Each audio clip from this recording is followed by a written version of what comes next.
은혜 받을 하나님의 말씀은 시편 76편 1절에서 12절까지의 말씀입니다.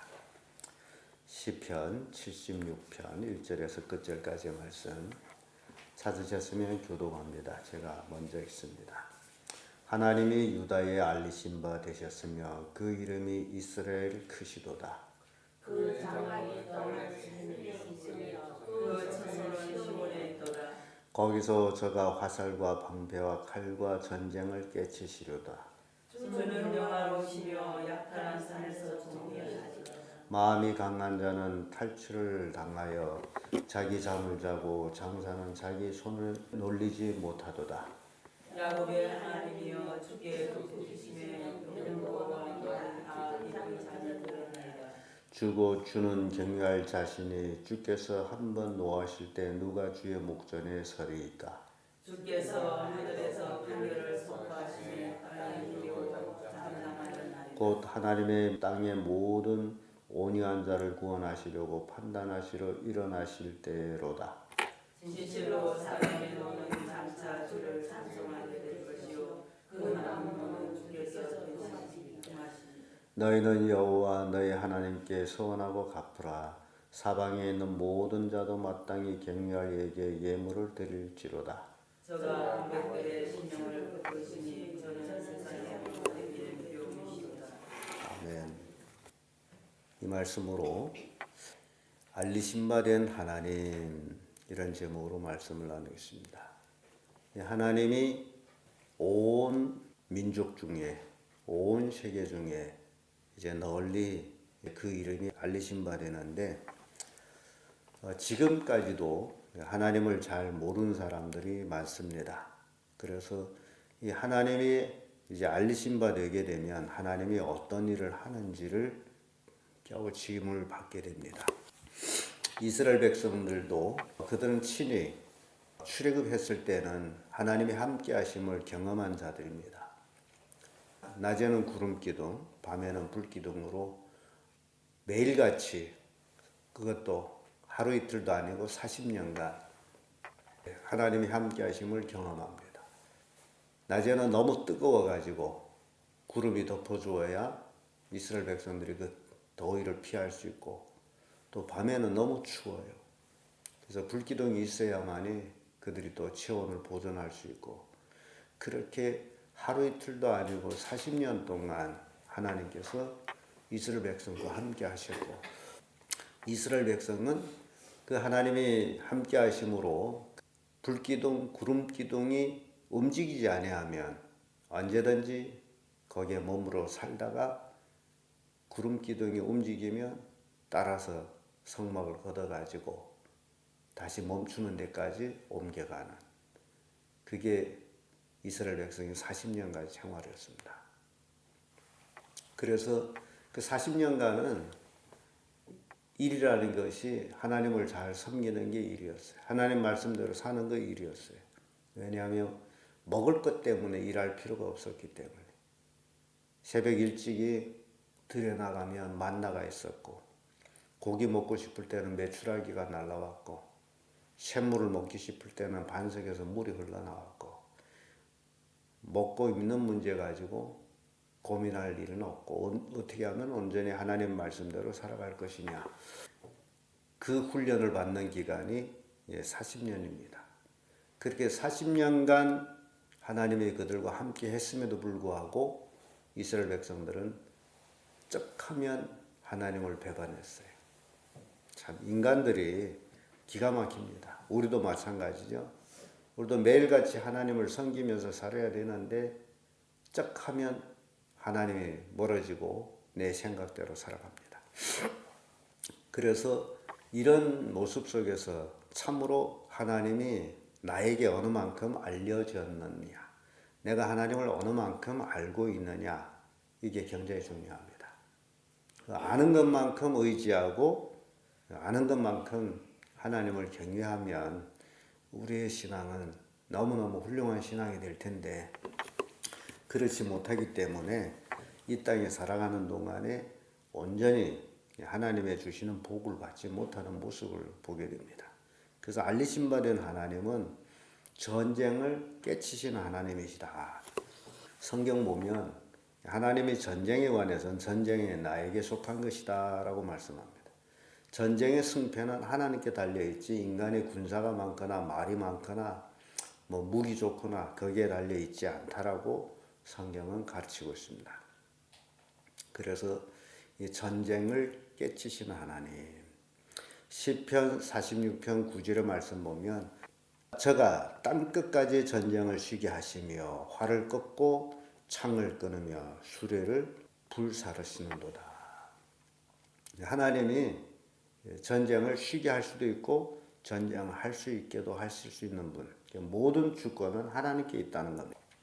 3절의 말씀에도 거기서 저가 화살과 방패와 칼과 전쟁을 깨치시리로다라고 이제 고백하듯이 하나님만이 전쟁을 패하시다라는 말씀을 주고 있습니다. 이사야 2장 4절의 말씀 보면 그가 열방 사이에 판단하시며 많은 백성을 결단하시리니 무리가 칼을 쳐서 보습을 만들고 그 창을 쳐서 낫을 만들 것이며 이렇게 전쟁 모든 것이 하나님의 주권 속에 있다라고 말씀을 주고 있습니다.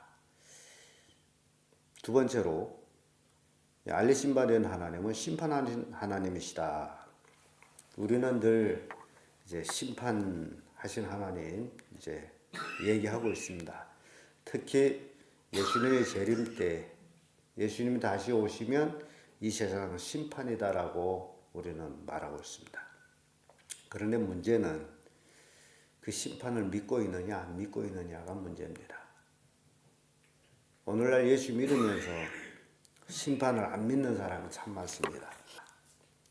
예수님이 다시 오시면 이제 예수님이 심판장으로서 그 일을 하게 됩니다. 9절의 말씀 보면 곧 하나님이 땅의 모든 온유한 자를 구원하시려고 판단하러 일어나실 때로다. 하나님의 심판 때 두 종류가 나옵니다. 하나는 하나님 믿는 사람, 하나는 하나님 믿지 않는 사람. 그래서 두 종류의 사람이 똑같이 하나님 앞에 심판을 받습니다. 그래서 믿는 사람은 상급을 받는 심판을 받아요. 이 땅에서 행한 대로 하나님께로부터 상을 받습니다. 그런 심판을 받아요. 믿지 않는 사람은 형벌의 심판, 우리가 잘 알고 있는 지옥의 심판입니다. 근데 오늘날 상급이든지 형벌이든지 이걸 믿는 사람이 진짜 믿는 사람이라는 거예요. 모세는 애굽에서 왕자 같은 생활을 포기한 것은 하나님의 주시는 상을 바라보십니다라고 성경은 말합니다. 하나님의 상을 바라보고 애굽의 왕자를 포기했던 모세.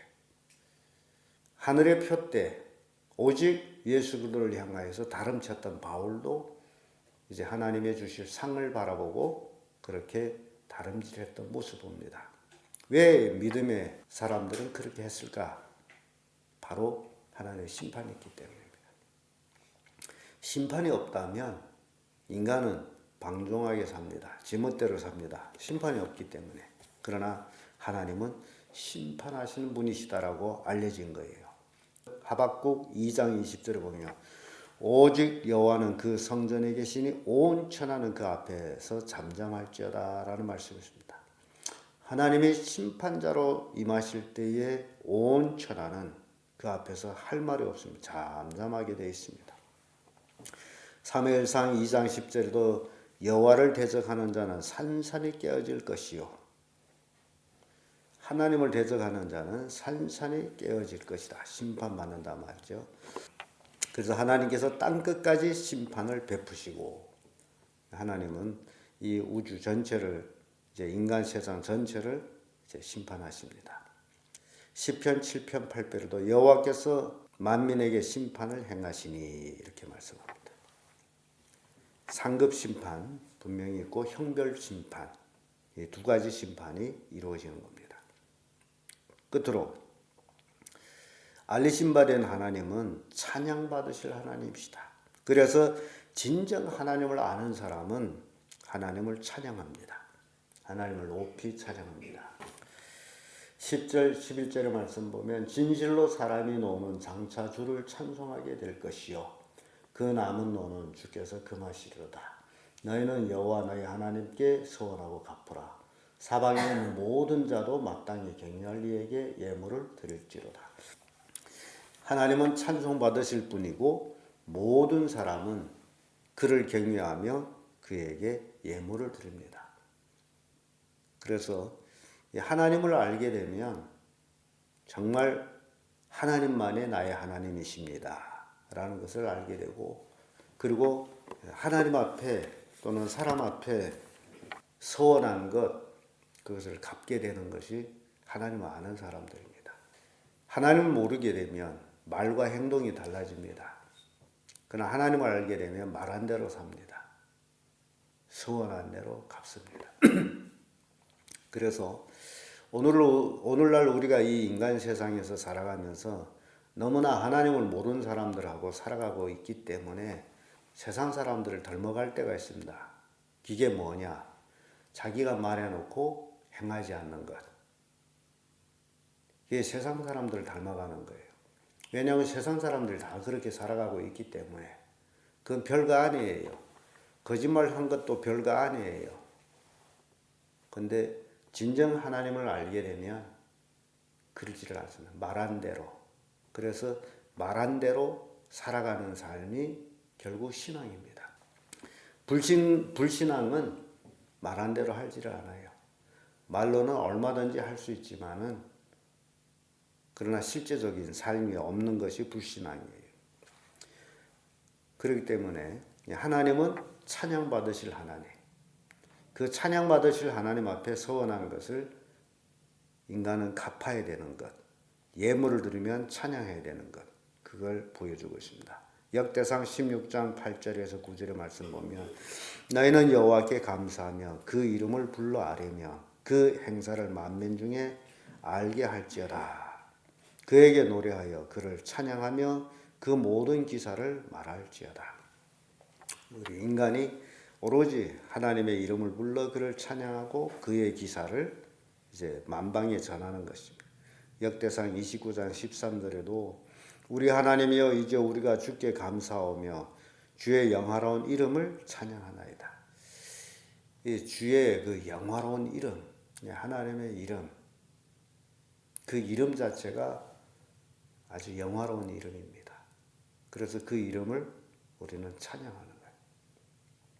하나님만이 나의 하나님이시기 때문에.